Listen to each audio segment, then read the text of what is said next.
नमस्कार, सवाल हरियाणा का देख रहे हैं आप। मैं हूं आपके साथ वरुण गोयल। राज्यसभा चुनाव नजदीक आ चुका है। 9 तारीख नामांकन वापस करने की आखिरी तारीख थी। तीसरे उम्मीदवार का नामांकन जस का तस रहा, यानी कि चुनाव होगा। अब चुनाव से पहले सियासी बयानबाजी तो होनी ही है। कांग्रेस कह रही है कि भाजपा लोकतंत्र को नुकसान पहुंचाना चाहती है। कांग्रेस ये भी कह रही है कि इस पूरे चुनाव में इंडियन नेशनल लोक दल को दूर रहना चाहिए, एब्सटेन करना चाहिए। ये कह रहे हैं नेता प्रतिपक्ष और पूर्व मुख्यमंत्री भूपेंद्र सिंह हुड्डा। भूपेंद्र सिंह हुड्डा कह रहे हैं कि अगर इंडियन नेशनल लोक दल वोट डालती है, इसका मतलब वो बीजेपी की बी टीम है, क्योंकि चुनाव सीधा सीधा है। एक कांग्रेस के खाते में जानी है, एक भाजपा के खाते में जानी है। भाजपा तय करे कि जो दो हैं उनमें से किस एक को वो भेजना चाहती है। खबर यह भी है कि हो सकता है कि कांग्रेस अपने विधायकों को लेकर हिमाचल प्रदेश या कर्नाटक जाए। जब नंबर इतना ठीक है तो क्या वाकई जाने की जरूरत पड़ेगी? क्या फिर से हरियाणा में रिजॉर्ट पॉलिटिक्स देखी जाएगी? क्योंकि ये पिछले चुनाव में हुआ था, जब सारे विधायक रायपुर ले जाए गए थे, उसके बावजूद अजय माकन हार गए थे। हालांकि इस बार नंबर बहुत ठीक है, 9 विधायक क्रॉस वोटिंग कर दें ऐसी स्थिति नहीं लग रही है, लेकिन उम्मीदवार तो मैदान में है। क्या कांग्रेस को खेला होने का डर है, या फिर ये निराधार बातें हैं? हो सकता है कोई कहीं ना जाए, सब चंडीगढ़ में ही डटे रहें, लेकिन चुनाव होगा ये दिख रहा है। लेकिन एनएलडी को एब्सटेन रहने की सलाह दी जा रही है। इसके पीछे मकसद क्या है जब नंबर 37 है? तो चलिए इन पर ही आज चर्चा करेंगे। पहले आपको बता देते हैं किसने क्या कुछ कहा। 2 बीजेपी के हैं, 1 कांग्रेस का है। अभय सिंह चौटाला जी ना तो कांग्रेस को चाहते हैं ना बीजेपी को चाहते हैं, या फिर वो एब्सेंट करें। अगर वो वोट देते हैं तो इसका मतलब बीजेपी की बी टीम है। लेकिन 2 सीट हैं, एक कांग्रेस पार्टी जीतेगी, बाकी दोनों बीजेपी कैंडिडेट वो अपना फैसला कर लेंगे उनमें से कौन एक जीतेगा। पार्टी जो है वो लोकतंत्र में विश्वास ही नहीं करती। नहीं तो साफ था कि जो संख्या बल है आज विधानसभा के अंदर, 1 सीट बीजेपी को जानी है और 1 सीट कांग्रेस को आनी है। लेकिन इनका कोई बिल्कुल भी जो है लोकतंत्र में विश्वास नहीं है, इसलिए एक और उम्मीदवार खड़ा कर दिया कि हम किसी तरह से कुछ जो है गड़बड़ करने का प्रयास करेंगे। लेकिन मैं आपको विश्वास दिलाता हूं कांग्रेस बहुत मजबूत स्थिति में है, और जो हमारे उम्मीदवार हैं करमवीर बोध जी, वो राज्यसभा में एक सदस्य के रूप में जाएंगे। के उम्मीदवार हैं करमवीर बोध जी, और आपने वो तो देखा ही है। अभी आज जो है आधी से ज्यादा भाजपा के अंदर कांग्रेस के ही लोग हैं। तो जब कांग्रेस से भाजपा में चले जाते हैं तो सब अच्छे हो जाते हैं, जब कांग्रेस में रहते हैं तो वो नेता अच्छे नहीं होते हैं। तो ये वॉशिंग मशीन तो उन्होंने लगाई रखी है, आप सब जानते ही। चलिए चर्चा शुरू करते हैं। हमारे साथ भारतीय जनता पार्टी और कांग्रेस के प्रवक्ता जुड़ गए हैं। एनएलडी के प्रवक्ता जल्दी हमारे साथ जुड़ेंगे। राय सिंह गुर्जर कांग्रेस का पक्ष रखने के लिए हमारे साथ हैं। विजेंद्र नेहरा जी भारतीय जनता पार्टी से हमारे साथ हैं। रजत मंजेठा जल्दी हमारे साथ जुड़ेंगे। तो नेहरा जी, आपको क्या लग रहा है, ये वापस रिजॉर्ट का खर्चा होगा क्या? ऐसे आसार लग रहे हैं क्या? नंबर तो बहुत बड़ा चाहिए, 9 एक आधा विधायक समझ आता है, 9 विधायक की क्रॉस वोटिंग होने की तो संभावना दिख नहीं रही। जो व्यक्ति निर्दलीय खड़े हुए हैं वो आपकी पार्टी के ही हैं, मतलब पदाधिकारी रहे हैं। नामांकन भी वापस नहीं हुआ। तो जैसे अभी वरुण मुलाना कह रहे थे कि भाई ये लोकतंत्र को नुकसान पहुंचाने की कोशिश है क्या? जो चुनाव सीधा सीधा है, एक आपका एक कांग्रेस का, तो ये तीसरा उम्मीदवार जिसका नामांकन भी वापस नहीं हुआ वो मैदान में है, तो आगे क्या? देखिए वरुण जी, 16 मार्च को राज्यसभा की जो 2 सीटें खाली हुई हैं उस पर चुनाव होना है, और श्रीमती किरण चौधरी जी और श्री रामचंद्र जांगड़ा जी का जो कार्यकाल है वो पूरा हुआ है। और भारतीय जनता पार्टी ने जो करनाल के पूर्व सांसद रहे हैं श्री संजय भाटिया जी, उनको अपना प्रत्याशी बनाया है। भारतीय जनता पार्टी के बहुत ही अनुभवी नेता हैं, प्रदेश के महामंत्री रहे हैं, और देश में तीसरी बड़ी जीत के साथ वो सांसद बने थे लोकसभा के। ऐसे पार्टी के मजबूत चेहरे को भारतीय जनता पार्टी ने अपना उम्मीदवार बनाया है, उनकी जीत तय है। और भारतीय जनता पार्टी के 48 विधायक हैं वरुण जी। वोटिंग की स्थिति में जो 31 विधायक हैं वो अपनी वोट से राज्यसभा का सांसद चुनेंगे। अब क्योंकि निर्दलीय उम्मीदवार भी मैदान में है, तो 31 वोट के साथ में जो प्रत्याशी है उसका चुनाव होगा राज्यसभा के चुनाव में। और कांग्रेस पार्टी के साथ में देखिए पहले भी खेला हो चुका है, और कांग्रेस पार्टी को आज डर भी है। हालांकि इनके 37 विधायक हैं, 31 पे अगर ये चुनाव करेंगे तो इनके पास फिर भी जो 7 विधायक हैं वो लगभग ज्यादा है, लेकिन कांग्रेस पार्टी को डर है और कांग्रेस पार्टी के जो विधायक हैं वो हमेशा अपनी आत्मा की आवाज पे वोटिंग करते हैं। राज्यसभा के चुनाव में पहले भी कांग्रेस पार्टी के विधायकों ने आत्मा की आवाज पे वोटिंग करी है और कांग्रेस पार्टी के विधायकों की आत्मा भारतीय जनता पार्टी के साथ है। माननीय प्रधानमंत्री श्री नरेंद्र मोदी जी और माननीय मुख्यमंत्री श्री नायब सैनी जी के कामों से कांग्रेस पार्टी के विधायक बहुत प्रभावित हैं, तारीफ करते हैं, माननीय मुख्यमंत्री जी को अपने यहाँ बुलाते हैं और खुलेआम माननीय मुख्यमंत्री जी की और माननीय प्रधानमंत्री जी की तारीफ करते हैं। तो कांग्रेस पार्टी को डर है क्रॉस वोटिंग होने का, इसलिए अपने विधायकों को ये बाकी जगह लेके जाते हैं। लेकिन इनको ध्यान रखना चाहिए 2022 में जब राज्यसभा का चुनाव हुआ था वरुण जी, उस समय भी क्रॉस वोटिंग कांग्रेस पार्टी के विधायकों ने करी थी। शाही कांड बड़ा फेमस इनका रहा था। और जो इनके उम्मीदवार हैं अभी जो इन्होंने बनाया है, जिनको बौद्ध जी, करमवीर बौद्ध जी, उनको तो कोई जानता नहीं है कांग्रेस पार्टी के अंदर, खुद कांग्रेस पार्टी के विधायक उनके नहीं जानते। उनकी पार्टी में प्रत्याशी बनने के बाद उनका विरोध हुआ है, पदाधिकारियों ने इस्तीफा दिया है। तो कांग्रेस पार्टी के जो विधायक हैं वो खुद करमवीर बौद्ध जी को चुनाव हराना चाहते हैं और करमवीर बौद्ध जी जो है वो बेचारे हताश है, निराश है, परेशान है और कांग्रेस पार्टी को देखो इतना विश्वास नहीं है। ऐसे ऐसे पदों पर पहुंचते जिन्हें कोई नहीं जानता जी। तो मैं वरुण जी देखिए, मैं तो एक बड़ी सीधी सीधी बात कहता हूं कि भारतीय जनता पार्टी ने जिनको प्रत्याशी बनाए वो हमारे कैडर बेस कार्यकर्ता हैं, बहुत मजबूत। आप जिनकी बात कर रहे हैं नेहरा जी, मैंने उनको लेकर एक सवाल नहीं पूछा आपसे।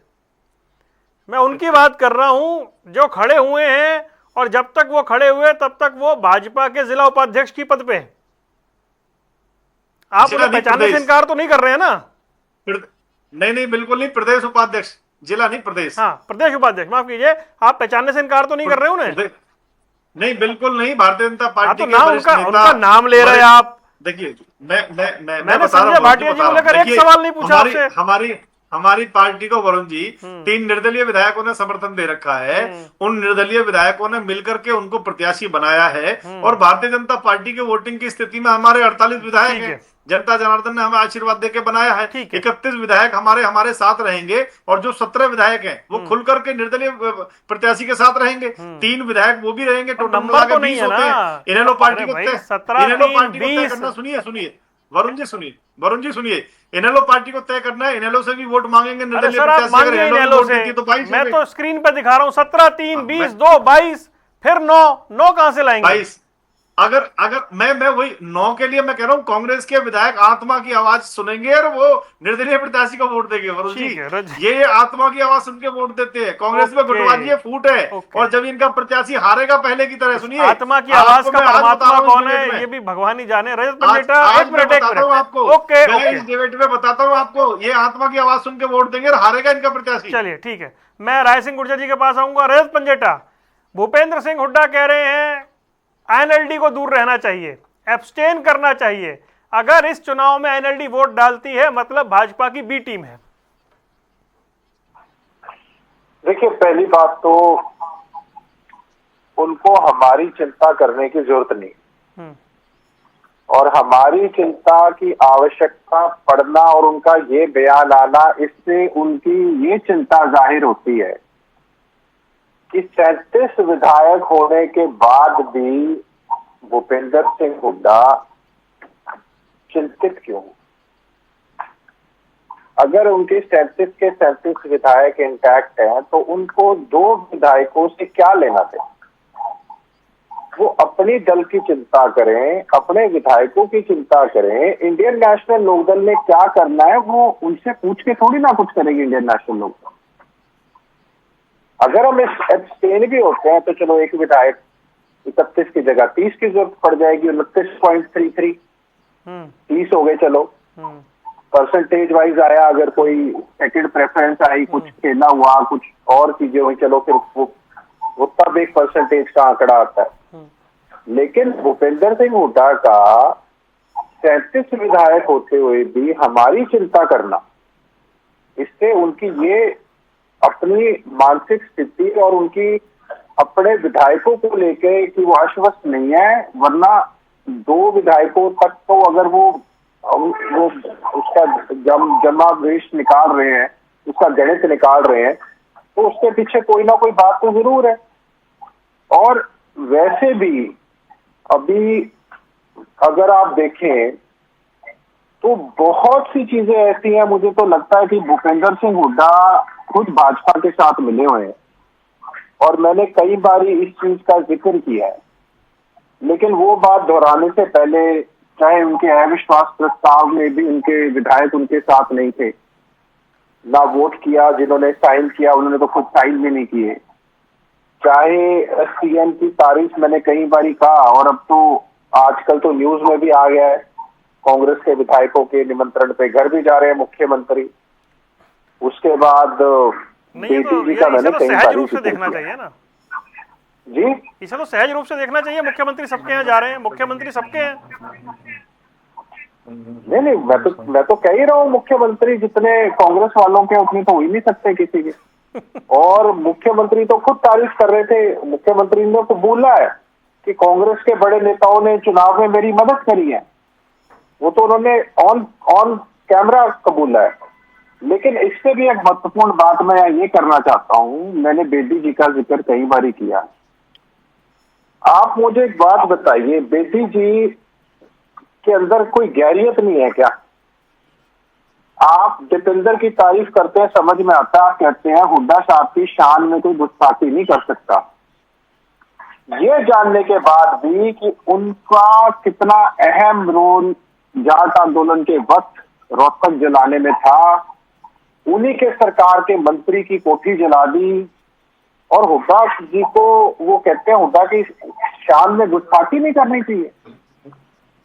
हुड्डा जी का नाम किसी एफआईआर में ना आना इस बात का संकेत है कि किस तरह भाजपा और कांग्रेस दोनों आपस में उस वक्त मिले हुए थे।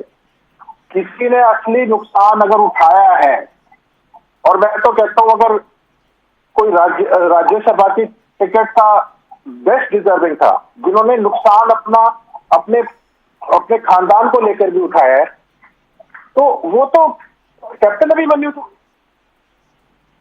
और बेदी जी हुड्डा साहब की कहते हैं शान में गुस्ताखी नहीं होनी चाहिए।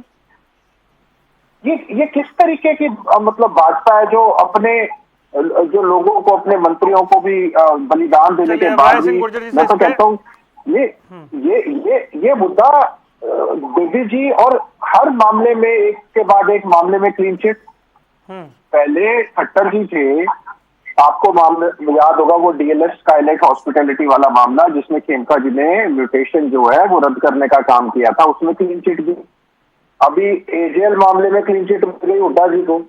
और एक घटनाएं नहीं है, मुख्यमंत्री से लेकर प्रधानमंत्री तक कितने अच्छे रिलेशन खुद भूपेंद्र हुड्डा के हैं।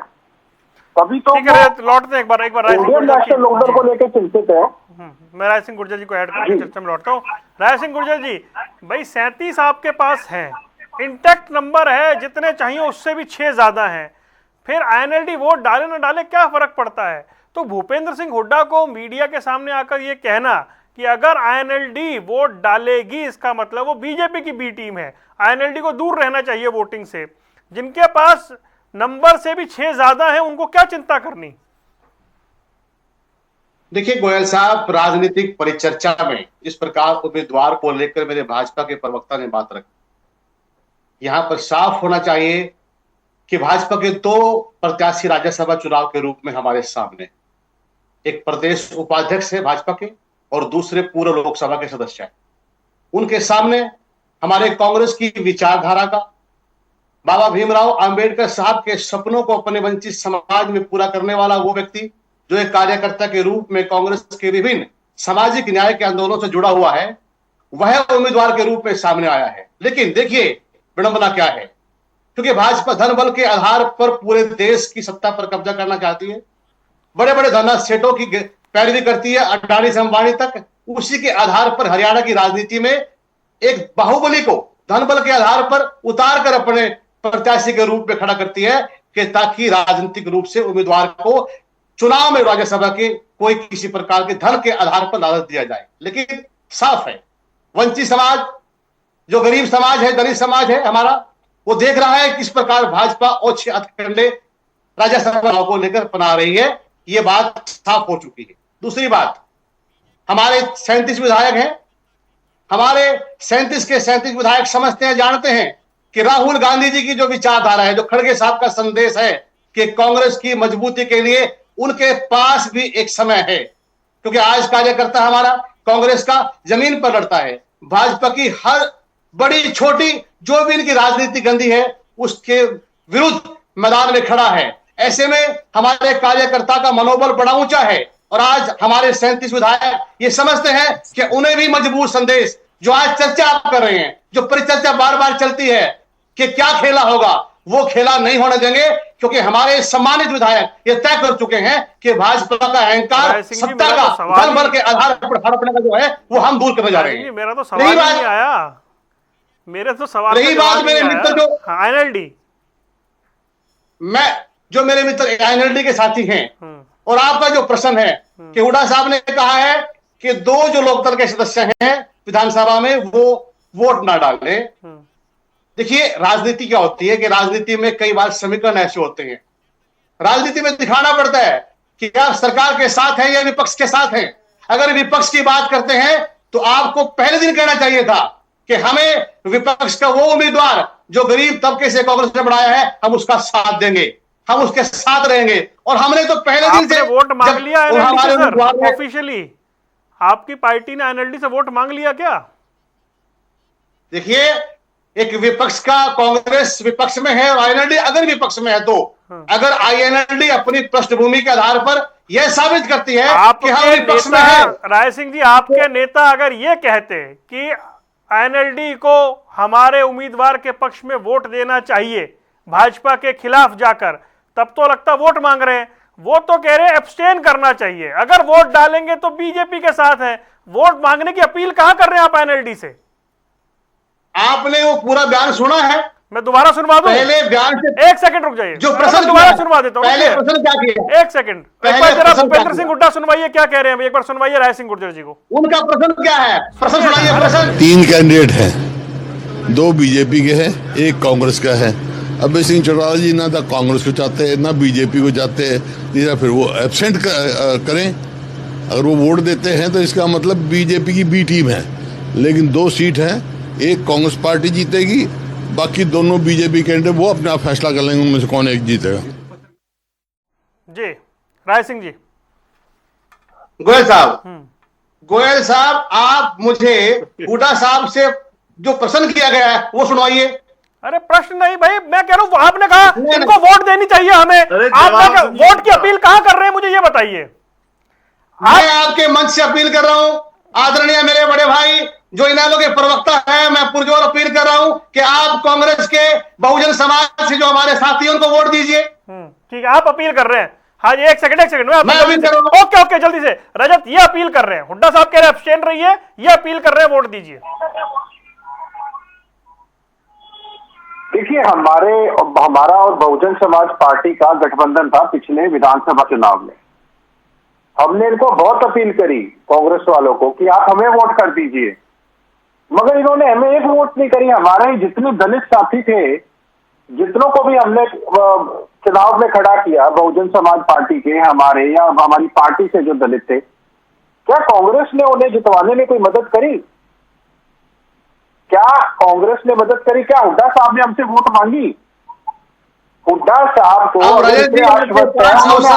एक सेकंड प्लीज, एक सेकंड। नहीं, हुड्डा साहब अगर इतने आश्वस्त है, जैसे हमने 2016 का चुनाव था, हमारे संयुक्त कैंडिडेट थे, किरण चौधरी जी का वोट हमारे पास आया, ठीक है।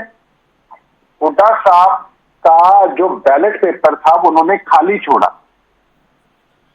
सबकी जिम्मेवारी होती है, जो वहां पे आप सुनिए, जो एजेंट होता है ना वहां पे, जो चुनावी एजेंट होता है, पोल एजेंट होता है उस टाइम पे, तो वो अपना वोट अपनी पार्टी के एजेंट को दिखाता है।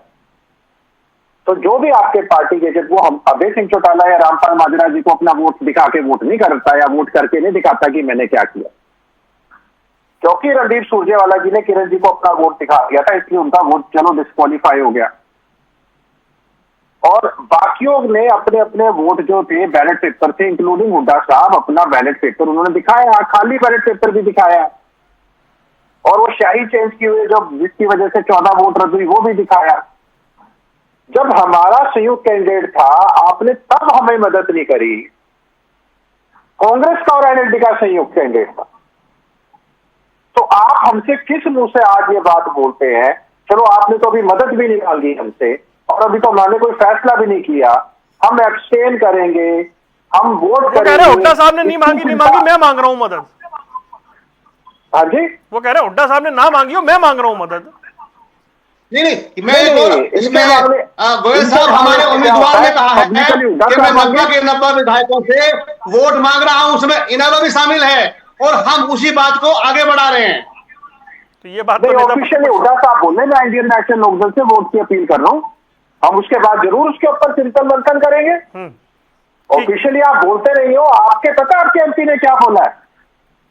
जयप्रकाश का बयान पता आपको? अभी आपके ने क्या, हमें क्या लेना देना इनेलो से? और आप पार्टी के प्रवक्ता हो कांग्रेस के, आप यहाँ पे इतने सभ्य तरीके से हमसे वोट की अपील कर रहे हो, आपका एमपी इतनी अभद्र भाषा की इस्तेमाल कर रहा है, और वो तो तब निर्दलीय होकर वोट डाल गया था बीजेपी को, उसी ने तो पैर बदला था। आज वो जाके ये पूछता है कि अभय सिंह चौटाला पोलिंग एजेंट थे। अरे भाई, तू जो एमपी किसने बना दिया तुझे ये नहीं पता? जिस पार्टी का पोलिंग एजेंट होगा उसी को दिखाएगा वो। क्या कांग्रेस का जो वोट डालेगा इंडियन नेशनल लोकदल को दिखाएगा? ऐसी वाहियात बात नहीं हो कहते नहीं है, हम इनसे क्यों पूछे, हम इनके पास क्यों जाए? आपका मैं सम्मान करता हूँ, आपका मैं आदर और सम्मान करता हूँ, आप कितने बढ़िया बंदे हो, इतने सभ्य तरीके से आपने, ऐसी होती है राजनीति।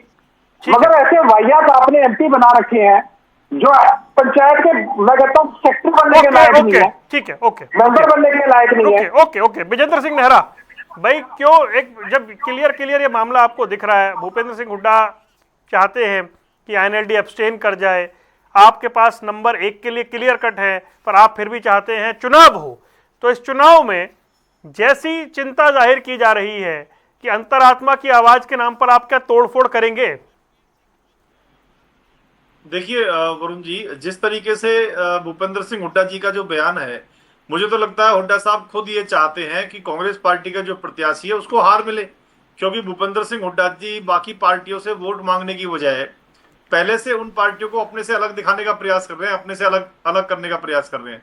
भारतीय जनता पार्टी सभी पार्टियों से वोट भी मांगेगी, निर्दलीयों का साथ हमारे साथ है, और जिस तरीके से कांग्रेस पार्टी के जो विधायक हैं उनको दूसरे राज्यों में भेजने की जो चर्चा है वरुण जी, वो भी ये दिखाता है कि कांग्रेस पार्टी को अपने ही विधायकों के ऊपर भरोसा नहीं है। अगर कांग्रेस पार्टी के विधायकों के ऊपर इनके नेतृत्व को भरोसा होगा, हमारा कोई विधायक जिस प्रकार की जो परिचर्चा आप कर रहे हैं उसमें शामिल नहीं है। हमारे सभी विधायक आपके बनाए हुए झूठे बजट का जवाब देने के लिए चंडीगढ़ मौजूद रहेंगे। इस प्रकार के आरोप जो है वो आप उसमें मुंह नहीं लगा सकते। अरे पूरी अपनी बारी में हुआ था, अपनी बारी में वरुण जी, आप राय जी आपके बीच में नहीं बोला था मैं, आप बहुत पुराने साथी हैं, मैं आपके बीच में नहीं बोला था, आप अपने नंबर पे बोलना। 2022 का जब चुनाव हुआ था राज्यसभा का वरुण जी, उस समय भी इन्होंने अपने विधायकों को बाहर भेजा था और उसके बावजूद, संख्या बल होने के बावजूद इनको हार मिली थी। इस बार भी ऐसा ही होगा, ये लोग बाहर अपने विधायकों को भेजेंगे, विधायकों के ऊपर इनको विश्वास नहीं है। विधायक आज माननीय मुख्यमंत्री, जैसे मैंने बताया, श्री नायब सिंह सैनी जी और माननीय प्रधानमंत्री जी से बहुत प्रभावित हैं, उनकी विकास की योजनाओं से प्रभावित हैं, खुले मंचों से उनकी तारीफ करते हैं, और आत्मा की आवाज के ऊपर मैं फिर कह रहा हूं वो वोट डालेंगे। और उनके आत्मा की आवाज जो है वो ये कहती है कि कांग्रेस पार्टी एक भ्रष्टाचार में लिप्त पार्टी है और मजबूरी में वो उनके साथ है, उनकी आत्मा उनके साथ नहीं है। वो भारतीय जनता पार्टी के पक्ष में रहेंगे और हमारा प्रत्याशी भी जीतेगा, निर्दलीय भी जीतेगा। मुझे लगता है कांग्रेस पार्टी का जो प्रत्याशी है वो इसलिए भी हारेगा कि उसको हरियाणा में कोई जानता नहीं, और चर्चा ये भी है कि भूपेंद्र सिंह हुड्डा जी से बिना पूछे राहुल गांधी जी ने उनको प्रत्याशी बनाया है। तो हुड्डा साहब भी अंदर खाने, हुड्डा साहब रोज सुबह शाम दावा कर रहे हैं कि एक सीट हमारी तय है, बीजेपी तय कर ले, दोनों में से किसी एक को जितवाना चाहती है। हुड्डा साहब तो ताल ठोक के कह रहे हैं। वरुण जी अब ज्यादा समय नहीं है, लगभग 1 वीक का समय बचा है। आपके सामने आ जाएगा, यही टीवी डिबेट में आपके साथ हम लोग चर्चा करेंगे। ये एक दूसरे के ऊपर दोषारोपण करने का काम करेंगे, एक दूसरे के ऊपर आरोप लगाने का काम करेंगे, और भारतीय जनता पार्टी के प्रत्याशी की, श्री संजय भाटिया जी की जीत तय है। और रही बात निर्दलीय की, निर्दलीय को, जो निर्दलीय विधायकों ने जो खड़ा किया है और जो भारतीय जनता पार्टी खुल के उनका समर्थन करेगी, जो 17 वोट हमारे पास एक्स्ट्रा हैं हम उनको देंगे, और उनको 20 वोट हमारी रहेंगे। निर्दलीय विधायक ने खुद ये कहा है, निर्दलीय जो अपने प्रत्याशी हैं राज्यसभा सांसद, कि वो इनेलो से भी वोट मांगेंगे, कांग्रेस पार्टी के नेताओं से भी वोट मांगेंगे जो उनके विधायक है, तो निश्चित रूप से उनको जीत मिलेगी। कांग्रेस पार्टी को हार का मुंह देखना पड़ेगा। ओके। और कांग्रेस में भयंकर गुटबाजी है, ओके, राय सिंह जी। वरुण जी, ठीक है, ओके, एक दूसरे को हराना चाहते हैं लोग। ओके ओके, राय सिंह जी, इस 37 के नंबर के साथ पिछली बार तो बिल्कुल एक भी वोट से गड़बड़ हो जाती तो हो गई थी वो गड़बड़, इसलिए आप रायपुर चले गए बड़ी दूर। इस बार तो नंबर बहुत अच्छे हैं। इस बार तो पार्टी ने बता दिया हाईकमांड को कि जिसको आपने तय कर दिया उसको जिता के भेजेंगे, पूरी जिम्मेदारी है। इतने अच्छे नंबर होने के बाद अगर यहां से पार्टी किसी रिजॉर्ट में, किसी कांग्रेस शासित राज्य में यहां से विधायक शिफ्ट होते हैं, फिर मैसेज गलत जाएगा, क्योंकि नंबर आपके पास बहुत ज्यादा है, ज्यादा से भी ऊपर है, 6 फालतू ही हैं। देखिए गोयल साहब, राजनीतिक परिचर्चा वर्तमान जो राज्यसभा चुनाव जारी है उसमें अनेक प्रकार की काल्पनिक अटकलें जारी रहेंगी। पिछला जो चुनाव का दृश्य आप बार बार जिक्र करते हो उसके आधार पर भी ये बातें सामने आती रहेंगी।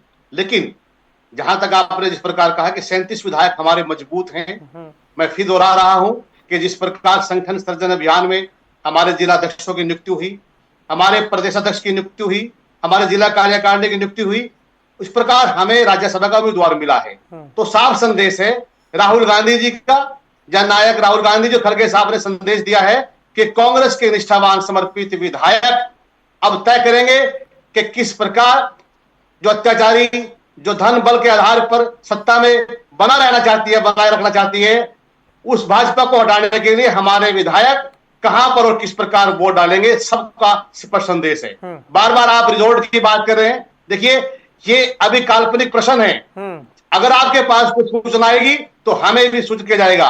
इस प्रकार की अभी कोई किसी प्रकार का जवाब आ ही रही है, सूचनाएं तो आ रही हैं, हिमाचल की सूचना तो आ रही है, पर हो सकता है मैं ये नहीं कह रहा हैं, अटकलें हैं, लेकिन जब कोई आधिकारिक घोषणा होगी अगर ऐसी बात है तो क्यों है। ओके रजत पंजेटा, एक तो भूपेंद्र सिंह हुड्डा का ये बयान आईएनएलडी को लेकर, दूसरा ये अटकलें कि विधायकों को शिफ्ट किया जा सकता है कि जबकि नंबर बहुत अच्छा है।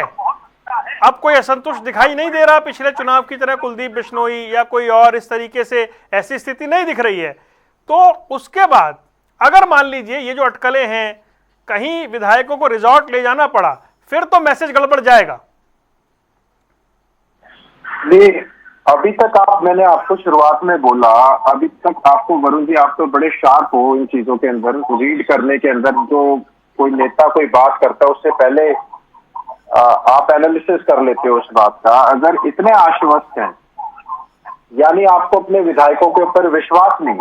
सबसे अहम बात यह है कि अगर आपने इतना विश्वास होता आपको अपने विधायकों पे, तो उनको उठा के इधर से उधर दूसरी स्टेटों में, अभी तो आप तो हिमाचल की बात करो, मैं तो तेलंगाना तक सुन लिया, मैं तो कर्नाटक भी सुन लिया। ये नहीं पता अब इनका ही कहाँ उनको लेके गायब हो जाए और रास्ते में कोई ऊंच नीच हो गई, फिर क्या करेंगे, कौन जिम्मेवार होगा उसका। तो ये तो बहुत सी बातें हैं, लेकिन आप तो बहुत आगे चले गए। जब हमारे इंडियन नेशनल के दो विधायकों तक सोच चली गई उल्टा साथ की, तो क्या अपने 37 लेके वो आश्वस्त है? वो बिल्कुल आश्वस्त नहीं है। वो अच्छी तरह जानते हैं कि जब चौधरी वीरेंद्र सिंह को 40 वोट मिल गए थे और क्या हुआ, जब 14 कैंसिल हुए तो वो आंकड़ा सीधा 90 में से 14 माइनस हो गया, 76 पे आ गया। और वो जो एक्स्ट्रा वोट मिले वो उनको ट्रांसफर हो गए, चंद्राजी जी को। तो 29 वोट उनको मिले चंद्रा जी को, जबकि वो सेकंड ऑप्शन थे, और 26 पे वो बन गए चौधरी वीरेंद्र सिंह। और आईएनएलडी के कोई वोट कैंसिल नहीं हुए, आईएनएलडी के सारे वोट इंटैक्ट पड़े। जो 21 वोट पड़े 19 हमारे विधायक थे, एक शिरोमणि अकाली दल का था, एक किरण चौधरी जी का वोट था। हमारे तो 21 पूरे के पूरे आ गए जो मिले उनको, और 15 वोट मिले थे सुभाष चंद्रा जी को। 14 ट्रांसफर हो गए उनके, वीरेंद्र सिंह जी के, और 29 बने और उनको 26 पे बना दिया, क्योंकि उनको 40 वोट मिले, बीजेपी के ट्रांसफर हो गए। तो उसके बाद फर्स्ट प्रेफरेंस है, सेकंड प्रेफरेंस है। तो यहां पर अगर वो इतने हुड्डा साहब आश्वस्त होते, या ना तो इंडियन नेशनल लोकदल की बात करते, ना विधायकों को किसी रिजॉर्ट में ले जाने की बात करते, अंदर से वो जानते हैं कि उन्होंने पहले क्या खेल खेला है, अच्छी तरह पता उनको कि अपना बैलेट पेपर, ये जितने मर्जी उस वक्त ये कांग्रेस के विधायक क्या बोला करते थे, और अभी जो बयान आया है इनका, इनके जयप्रकाश जो इनके एमपी हैं, उन्होंने कहा बेईमानी, कमजोरी और अपना निकम्मापन छुपाने के लिए इंडियन नेशनल लोकदल बयान दे रही है, और उसके बाद ये हमसे वोट की उम्मीद कर रहे हैं और वोट मांग रहे हैं प्रवक्ता। इन्होंने शायद सुना नहीं कि इनके नेता क्या अभद्र, और देखिए उस वक्त क्या बोलते थे, ये तो हुड्डा साहब ने इंटरव्यू देके सारी पोल खोल दी इनकी थी। उस वक्त ये बोलते थे क्या पता आईएनएलडी के विधायकों ने करती हो। ठीक है। अरे भैया, जब हमारे नंबर्स बता रहे हैं, हमारे विधायकों का टोटल बता रहे हैं जो, और खुद ये काम करके जब बैलेट पेपर खाली छोड़ दिया, उसके बाद आपसे आपकी कोई सिफाई, कोई दलील, हरियाणा की जनता को पागल समझ रहे हो क्या? ठीक, 30 सेकंड उसके अंदर समय हो गया मिलती है, मुख्यमंत्री छोड़ो प्रधानमंत्री बोलता है, और G23 के गांधी विरोधी ग्रुप के, सुनिए, G23 के भाजपा को नीचे नीचे मदद करने वाले एक्टिव नेता है। Okay Rai Singh Gurjar ji, okay Rai Singh Gurjar please ji. Rai Singh ji बोलिए। मेरे मित्र इनेलो के प्रवक्ता को किसी प्रकार से पुराना जो दर्द है वो इनका स्वाभाविक है, लेकिन जहां तक जो हमारे एमपी साहब के लिए बात कर रहे हैं, मेंबर पार्लियामेंट राजेश जयप्रकाश जी ने हिसार के अंदर भाजपा और जो भी इनकी सहायक टीम लोकदल और जेडीपी को चुनाव में हराया है, इनका वो दर्द है। देखिए, उस पर मैं जाना नहीं चाहता, वो राजनीतिक दर्द है, रहेगा जब तक अगला चुनाव नहीं आएगा।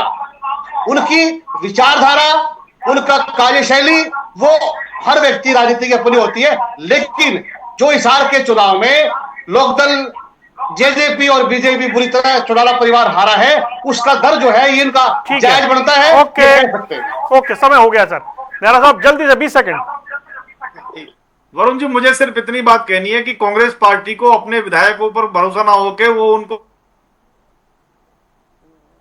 अपमान, कहने का मतलब यह है कि गांव गरीब किसान के बेटे जो निर्दलीय है सतीश नांदल जी, वो एक सामान्य परिवार से आते हैं, क्या उनको खरीदने की समर्थ रखते हैं? ये कांग्रेस पार्टी के जो लोग हैं अपने विधायकों को बिकाऊ माल 16 मार्च को देख लेते हैं सर। चुनाव दिलचस्प, चुनाव तो होगा, जो भी चुनाव होता है दिलचस्प ही होगा। 16 मार्च को नजरें रहेंगी, सबसे पहले जनता टीवी आपको दिखाएगा। फिलहाल आप तीनों मेहमानों को जुड़ने के लिए बहुत बहुत शुक्रिया।